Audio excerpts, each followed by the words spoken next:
tools, alat, teknik. Tapi yang saya alami adalah ketulusan hati, Bapak Ibu teman-teman. Misalkan apa, Coach? Nah, kita kan banyak mendapatkan setiap hari leads yang masuk. Leads itu calon konsumen yang datang ke kita, chat kita, menanyakan tentang produk kita. Maka hal pertama yang saya dan tim lakukan adalah kita melayani dengan penuh ketulusan hati. Di dalam mindset saya dan tim yang pertama kali kami lakukan, kami pikirkan adalah bagaimana bisa memberikan manfaat kepada orang yang chat ini. Bagaimana bisa memberikan solusi atas permasalahan yang dihadapi oleh calon konsumen ini. Kalau dia chat tentang donat, ya berarti dia ada ketertarikan dengan snack, cemilan, dengan donat. Maka apa? Ya kita layani dengan ketulusan hati. Ada lagi yang chat mengenai peluang usaha minuman teh. Kita lakukan chat itu dengan ketulusan hati. Dengan mindset saya adalah, wah ini orang kemungkinan ada kesulitan. Kesulitan apa? Ya dia mungkin cari bisnis, saat pandemi sulit mencari pekerjaan, maka orang kebanyakan beralih ke usaha. Nah, saya menyediakan paket usaha kemitraan minuman teh dan donat kentang. Maka kita lakukan dengan ketulusan hati. Kita berharap melalui kemitraan yang dibangun, usaha yang dibangun bersama-sama, kita bisa simbiosis mutualisme. Perusahaan untung, dianya juga jauh lebih untung. Ini adalah kuncinya, teman-teman sekalian. Jadi ketika teman-teman nanti dapat chat orderan nih, langkah pertama yang teman-teman harus lakukan adalah ya layani dengan penuh ketulusan hati. Walaupun yang tadi, coach ternyata dia PHP.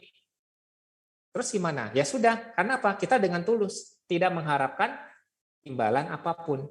Yang penting kita sharing informasi ini loh. Saya punya peluang usaha ini, saya punya produk minuman teh, saya punya produk donat. Kalau mungkin waktunya belum tepat, ya nggak apa-apa. Bulan ini ada yang closing, saya closing paket kemitraan minuman teh sama donat. Bapak Ibu tahu nggak? Dia chat itu dari bulan Februari. Kebayang nggak?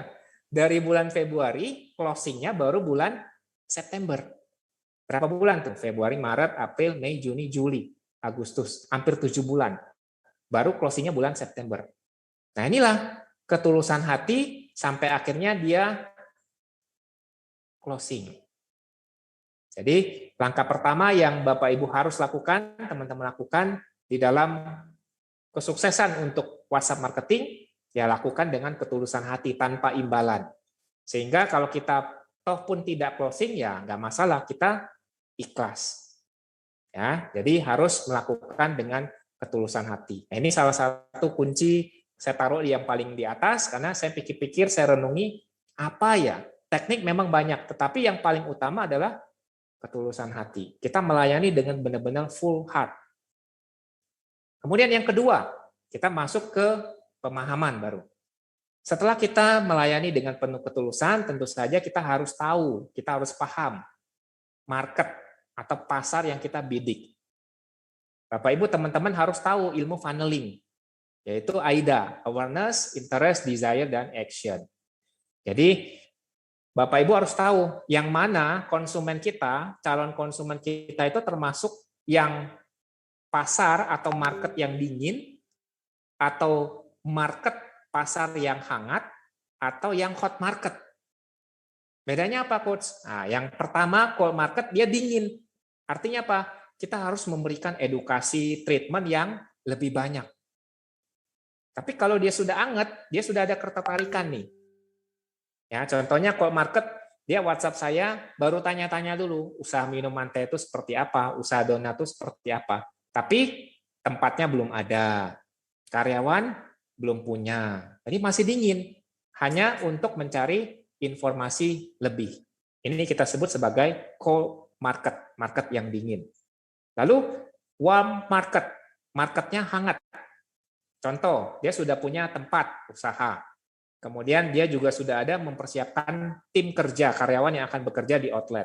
Tetapi dia masih mengumpulkan uang. Pak, 1 bulan lagi saya dapat tunjangan dari kantor, saya mau membuka usaha. Nah, ini berarti warm market. Ada lagi market yang kita sebut sebagai hot market, teman-teman sekalian. Marketnya panas. Nah, kalau sudah panas ini enak sekali. Dia sudah ada tempat usaha, dia sudah ada karyawan, dan duitnya sudah ada. Tinggal apa? Kita tinggal meyakinkan dia. Nah, jadi Bapak Ibu harus tahu dan fokus di yang hot market. Jangan fokus di cold market. Semua market tetap kita harus treatment, kita memberi pelayanan dengan penuh ketulusan, tapi kita fokus di yang hot market. Biasanya hot market ini tingkat closing atau closing rate-nya lebih tinggi. Nah, prosesnya dari mana? Dari AIDA. Orang awareness dulu, dia tertarik, kemudian interest, ya, mulai ngechat, tanya-tanya, kemudian baru dia prospect desire, tanya harganya berapa ya, teknisnya bagaimana, baru action. Nah, biasanya dari AIDA ini, A itu paling banyak, teman-teman sekalian. Membelenggu. Ya, AIDA itu paling banyak, misalkan ada 100 yang ngechat kita. Nah, dari 100 yang tertarik, mungkin hanya 20%, 20 orang. Dari 20 orang, yang action, benar-benar action, mungkin hanya 2-3 orang. Jadi dari A sampai ke A lagi, dari awareness sampai ke action, rata-rata paling 2-5%, teman-teman. Jadi jangan bingung nanti, Pak, saya sudah dapat chat dari orang 10 orang, tapi belum closing. Nah, gampang. Kenapa? Prospeknya masih belum banyak. Mungkin prospeknya masih cold prospek. Jadi harus terus. Dengan kita memahami funneling ini, kita akan lebih fokus kepada market, pasar yang benar-benar sesuai dengan keinginan kita. Carilah yang hot market, teman-teman. Lalu yang ketiga, kita sudah tahu harus melayani dengan penuh ketulusan, kita sudah tahu funneling, konsep AIDA, lalu kita harus tahu juga kepribadian konsumen. Karena setiap konsumen memiliki kepribadian yang berbeda-beda. Saya sering pakai biasanya ilmu Florence F. Litter. Teman-teman bisa baca bukunya, judulnya Personality Plus. Di situ terbagi menjadi 4 kepribadian konsumen. Ada melankolis, kemudian ada sanguin, ada koleris, dan orang satu lagi plekmatis. Kita harus tahu bedanya apa. Orang melankolis adalah orang-orang yang selalu memakai data. Sehingga kalau dia chat kita, treatmentnya gimana, Coach? Kita kasih data-data. Seperti tadi nih, dia pasti tanya, Kak, donatnya tahan berapa lama? Pengirimannya bagaimana? Nah, orang melankolis ini sangat detail. Ya, jadi sangat detail. Sehingga apa? Ya, kita harus kasih penjelasan produk knowledge atau jasa kita dengan sangat detail kepada orang melankolis. Coach, bagaimana dengan orang sanguin? Orang sanguin, dia butuhnya apa? Happy-happy. Ini lebih gampang orang sanguin treatmentnya. Dengan cara apa? Ya, kita memberikan giving, memberikan hadiah. Orang sanguin adalah orang-orang yang paling suka dengan kata bombastis. Apa itu, Coach? Promo, sale, cuci gudang, terbaik, terenak, paling murah. Nah, ini orang sanguin pasti bakal lihat dulu dia.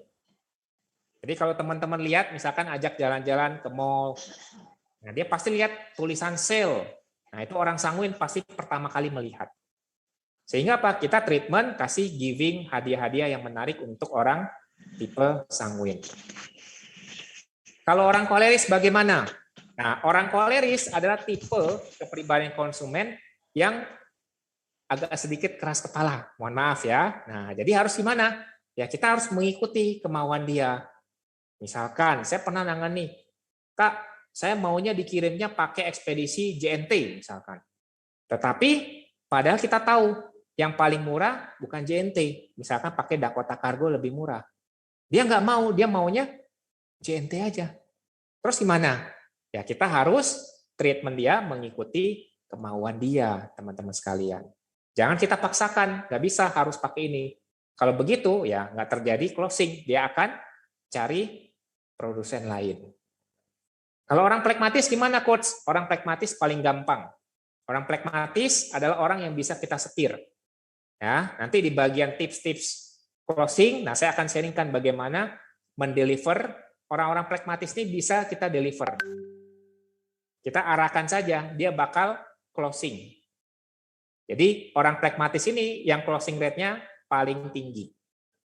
Inilah kepribadian, 4 kepribadian konsumen yang teman-teman harus pahami. Supaya apa? Kita tahu men-treatment, kalau konsumen kita orang melankolis, berarti dia pasti banyak tanya. Tanyanya detail, maka kita kasih treatment hal-hal yang detail juga. Orang sanguin, dia suka, pasti tanyanya ada promo nggak Kak? Ada gratis ongkir nggak Kak? Nah, kita treatment dengan promo, gratis ongkir, dan seterusnya. Orang koleris, kita ikuti kemauan dia. Udah, jangan banyak tanya. Kakak maunya gimana, kita ikutin. Orang pragmatis, kita mengarahkan mereka sesuai dengan keinginan kita. Next, lanjut. Yang keempat, rahasia sukses WA marketing, teman-teman, jangan lakukan spam. Nah, ya, termasuk di grup nih, di grup SKI kita, WhatsApp grup, sekarang sudah ada grup yang kedua, ada 256 peserta. Nah, tolong jangan lakukan spam dimanapun ya. Kita harus tahu rule-nya. Aturan-aturan di setiap grup WhatsApp biasanya ada. Kapan boleh chatting, kapan kita boleh sebar informasi. Jangan lakukan spam.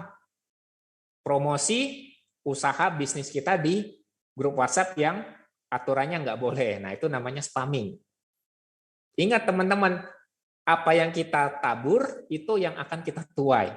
Kalau kita tanam pohon semangka, maka tumbuhnya pasti akan pohon semangka. Tanam pohon pepaya, tumbuhnya pohon pepaya. Kalau kita spamming sama orang, nah kita juga pasti akan usahanya kena spam juga. Jadi saran saya, pengalaman saya juga jangan lakukan spam.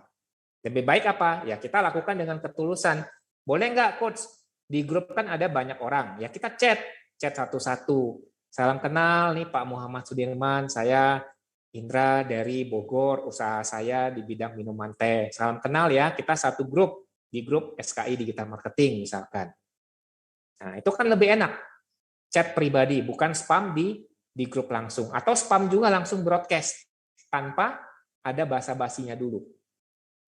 Jadi lebih baik kita kenalan dulu lah. Kenalan, kemudian jalin giving dulu. Giving memberikan sesuatu hal, benefit yang bermanfaat. Baru setelah itu kita mau jualan, silakan. Kata kuncinya adalah pada saat pertama jangan melakukan spam. Kita lanjut. Yang kelima. Bapak Ibu teman-teman harus penuhi kebutuhan konsumen. Kita memberikan solusi atas masalahnya. Orang yang datang ke dalam chat kita, ke chat WhatsApp kita, sudah pasti mereka membutuhkan produk atau jasa kita. Ya minimal mereka ada interest dulu lah, ada ketertarikan dulu. Maka kita harus memberikan solusi atas masalah mereka. Jangan didiemin, Bapak Ibu sekalian ya. Jangan orang udah chat, kita nggak bales, atau balesnya lama. Nah itu fatal. Kalau pengen sukses, bisnis lewat WhatsApp marketing, maka harus memenuhi kebutuhan konsumen. Berikan solusi, dia ada masalah apa. Kemudian baru yang keenam, ini adalah teknik closing penjualan. Kita akan bahas satu persatu. Ini adalah 8 teknik closing yang paling sering digunakan. Dan saya gunakan, ini ilmunya sangat powerful sekali, Bapak Ibu sekalian. Yang pertama, teknik closing penjualan, balaslah WhatsApp konsumen secepat mungkin. Kata kuncinya secepat mungkin. Kenapa? Apalagi generasi milenial. Generasi Z dan generasi Alpha. Generasi Alpha itu yang di atas tahun 2000. Di kantor saya sendiri ada 10 orang anak-anak generasi Alpha sedang magang. Itu mereka cepat sekali kalau ngetik. Nggak kekejar. Kalau orang kan 10 jari ya. Kita 10 jari, dia 11 jari. Cepat sekali. Itu generasi Alpha. Mereka sangat melek dengan dunia internet. Sehingga apa? Mereka butuhnya yang instan. Butuh yang cepat. Maka kalau kita merespon dengan lambat, generasi milenial, kemudian generasi Z dan generasi Alpha, kita kehilangan konsumen. Jadi Bapak Ibu harus menjawab WhatsApp dengan secepat mungkin. Makanya tadi saya sarankan pakai WhatsApp bisnis. Kenapa? Karena ada pesan balasan yang kita bisa setting di awal. Minimal, misalkan toko kita lagi tutup nih, jam 5 sore tutup. Kan ada begitu dia chat jam 6 sore misalkan. Halo Kak, mau tanya produk ini. Kita bisa tampilkan auto text balasan. Terima kasih Kak sudah menghubungi toko kami. Jam operasional toko, mohon maaf, jam 8 sampai jam 17. Chat ini akan kami balas keesokan harinya. Nah, minimal ada seperti itu. Ya, tetapi alangkah baiknya WhatsApp itu 24 jam. Kenapa harus 24 jam? Ya, karena banyak orang yang melakukan transaksi malam-malam. Bagaimana coach? Ya, kita harus standby makanya. Ya, standby apa? Balas WhatsApp konsumen secepat mungkin. Karena orang pengennya yang instan, pengennya yang cepat. Ini kata kunci yang pertama. Kemudian yang kedua, kita membuat pertanyaan positif. Maksudnya gimana, coach? Biasanya sering nggak? Konsumen WhatsApp kita, kemudian kita balas. Kak, gimana Kak? Jadi beli atau enggak? Kira-kira gimana? Enggak, nanti dia jawab. Karena apa? Ya kita chatnya mau beli atau enggak. Harusnya apa? Kita chatnya yang pertanyaan positif. Kak, mau belinya 1 atau 2? Nah, kan lebih positif dibandingkan mau beli atau enggak. Maka kita harus memberikan pertanyaan yang sifatnya positif. Ini poin yang kedua. Kemudian yang ketiga, berikan pujian atas pilihan konsumen, teman-teman sekalian. Misalkan dia pilih, saya punya produk minuman teh, ada 16 varian. Dia pilih misalkan yang original tea. Kita berikan pujian, wah Kak, bagus sekali ya, Kakak pilih produk yang best seller. Produk ini paling laku dan rasanya paling enak, kita tidak pakai bahan pengawet, kemudian tanpa pemanis buatan dan menggunakan gula pasir murni. Ini Kakak cocok sekali nih, minum minuman teh rasa original tea. Kita berikan pujian. Silakan nanti Bapak Ibu teman-teman sesuaikan dengan usaha produk jasa yang teman-teman jual. Intinya apapun yang dia pilih kita harus berikan pujian. Kenapa? Karena pada dasarnya manusia senang dipuji, benar nggak? Nah, yang cewek-cewek nih ada di sini. Senang nggak dipuji? Senang dong pasti. Dibandingkan kalau kita biasa-biasa saja. Orang kalau sudah dipuji, emosionalnya naik, maka 80% dari hasil penelitian dia akan closing. Riset yang dilakukan oleh AC Nielsen, teman-teman sekalian, 80% orang membeli karena faktor emosi ternyata. Bukan 20%-nya baru logika. Maka kalau kita bisa menyentuh emosinya, kemungkinan besar terjadi pembelian. Poin yang ketiga. Kemudian poin yang keempat, buat konsumen merasa butuh produk kita. Ya, jadi dengan chat itu, chat di WhatsApp kita, misalkan dia tanya, Kak, ini usaha Yortinya, peluang usahanya harganya berapa? Kita tampilkan produk nulisnya. Harga paket kemitraannya sekian. Ini sangat bagus sekali Bapak Ibu kalau bergabung bersama dengan Yorti, Bapak Ibu bisa mendapatkan penghasilan tambahan di luar penghasilan utama dan bisa membantu perekonomian keluarga. Nah, ini membuat orang apa? Merasa butuh produk kita. Kemudian yang kelima, kita bisa memberikan promo atau hadiah. Misalkan beli 2 gratis 1. Jadi beli 2 dapat 3. Saya sering sekali menggunakan ini.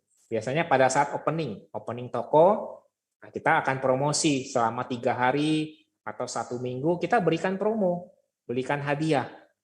Beli 1 gratis 1, beli 2 dapat 2 dan seterusnya. Intinya apa?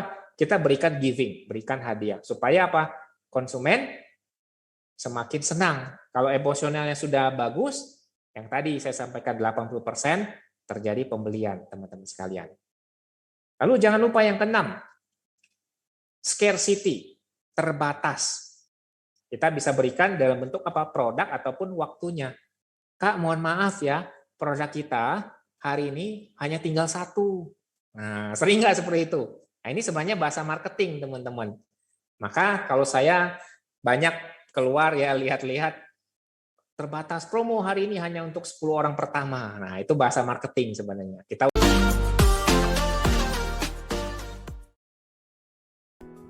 Terima kasih teman-teman yang sudah menonton video ini. Jangan lupa klik tombol subscribe. Dan jika kalian suka video ini, angkat jempol kalian. And see you!